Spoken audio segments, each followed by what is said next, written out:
2024 সালের উচ্চ মাধ্যমিক পরীক্ষার্থীরা যাদের মনে হচ্ছে যা নাম্বার তুমি পেয়েছো বা তোমায় যা নাম্বার দেওয়া হয়েছে তুমি অবশ্যই এর থেকে বেশি নাম্বার পাবে, সেই ক্ষেত্রে আরটিআই করে নিজের খাতার জেরক্স তুমি কিন্তু দেখে নেওয়ার সুযোগ পাচ্ছ। কিভাবে আরটিআই করতে হয়, খাতার জেরক্স কিভাবে তুমি পাবে, এই নিয়ে বিস্তারিত তথ্য আমি আগেই আলোচনা করে দিয়েছি, তাই এই নিয়ে আর ডিটেলসে কিছু বলছি না। আজকে আলোচনা করতে চলেছি তোমরা বারবার যে প্রশ্নটি জিজ্ঞেস করছিলে, নাম্বার যদি বাড়ে সেই ক্ষেত্রে রেজাল্ট কবে পাবো, খাতার জেরক্স কোথা থেকে আনতে হবে, রেজাল্ট কোথায় পাবো। আজকে থাকছে এই নিয়ে বিস্তারিত আলোচনা। তার আগে বলে দিই, তোমরা যারা চ্যানেলটিতে নতুন অবশ্যই চ্যানেলটিকে সাবস্ক্রাইব করে নিও। তথ্যপূর্ণ মনে হলে ভিডিওটি অবশ্যই তোমার বন্ধুদের মাঝে কিন্তু শেয়ার করে দিও। দেখো, প্রথমেই বলে দিই, আরটিআই একটি আইনি পদ্ধতি।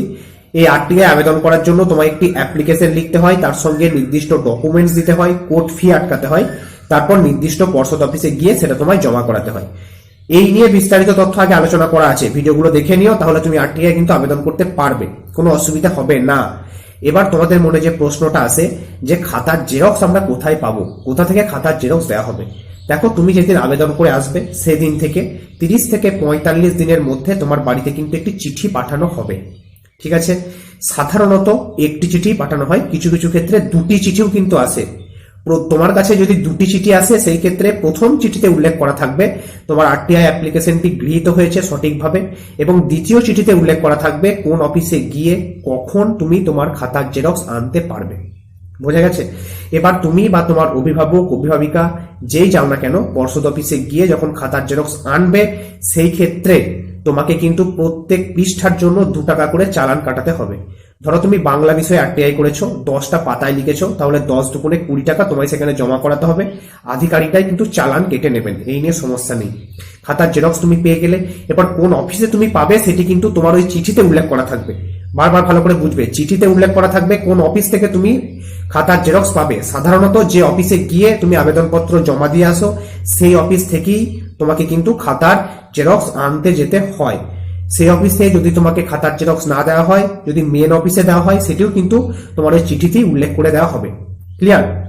এবার খাতার জেরক্স নিয়ে আসার পর তুমি দেখলে তোমার নাম্বার বাড়ার জায়গা রয়েছে কিনা। যদি মনে হয় হ্যাঁ নাম্বার বাড়বে, সেই ক্ষেত্রে আর একবার পর্ষদ অফিসে গিয়ে তোমায় আবেদন করতে হবে। তাহলেই তোমার খাতাটি নতুন শিক্ষক মহাশয়দের দিয়ে প্রথম থেকে শেষ পর্যন্ত আবার খুঁটিয়ে খুঁটিয়ে কিন্তু দেখা হবে, মানে পুনঃমূল্যায়ন করা হবে। যদি সেই ক্ষেত্রে তুমি নাম্বার বেশি পাও বা নাম্বার বাড়ে তোমাকে কিন্তু পরবর্তীকালে আবার জানিয়ে দেওয়া হবে এবং তুমি তোমার রেজাল্ট সেখান থেকে সংগ্রহ করে নিতে পারবে। এবার তোমার মনে হতে পারে যদি নাম্বার বাড়ে তাহলে নতুন রেজাল্ট কবে পাবো?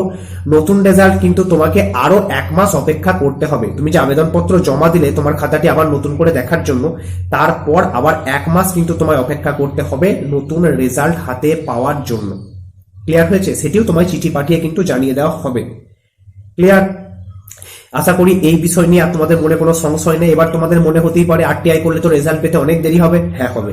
আরটিআই একটি দীর্ঘ প্রক্রিয়া, এই ক্ষেত্রে রেজাল্ট হাতে পেতে কিন্তু একটু সময় লাগবে। বোঝা গেল? পিপিআর এবং পিপিএস কি করে করবে সেই নিয়ে বিস্তারিত তথ্য আমি আগে আলোচনা করে দিয়েছি। পিপিআর পিপিএস এর ক্ষেত্রে এত বেশি কিন্তু সময় লাগে না। ক্লিয়ার হয়েছে? পারলে ভিডিওগুলো একবার দেখে নিও। আর হ্যাঁ, আজকের মতো আলোচনাটি এখানেই শেষ হলো। তোমাদের যদি মনে হয়ে থাকে ভিডিওটি অবশ্যই তথ্যপূর্ণ, তোমার বন্ধু বান্ধবদের জানা একান্তভাবেই প্রয়োজন, তাহলে অবশ্যই ভিডিওটি তাদের মধ্যে শেয়ার করে দিও। আর তুমি যদি চ্যানেলটিতে নতুন হয়ে থাকো অবশ্যই চ্যানেলটি কিন্তু সাবস্ক্রাইব করে নিতে ভুলবে না।